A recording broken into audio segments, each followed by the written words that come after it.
Republicans always understood that the premises of military emancipation were based on the understanding that the slaves would run to Union lines when the Union Army came into the southern states. Right? That the way they formulated their emancipation policies presupposed that slaves would run to Union lines, and that the policy wouldn't work if the slaves liked being slaves, didn't run to Union lines, and the like.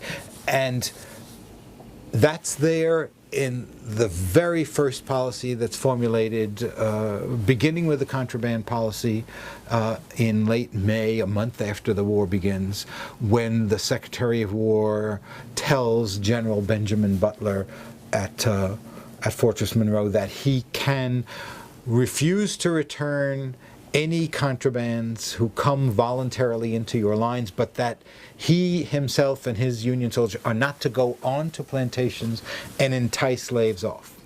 That anti-enticement policy gets transferred into the instructions for implementing the emancipation policy of the First Confiscation Act. The August 8th War Department instructions make exactly the same distinction. Slaves coming voluntarily into your lines are not just contraband, they are emancipated.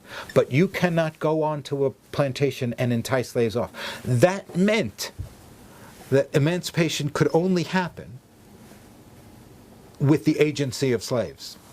The policy itself presupposed that the slaves would be agents in the process. And that's why I think saying, did Lincoln free the slaves, or did the slaves free themselves, misunderstands the understanding that both the slaves and the Republican policymakers and the Union Army had all along about how this process was going to go on.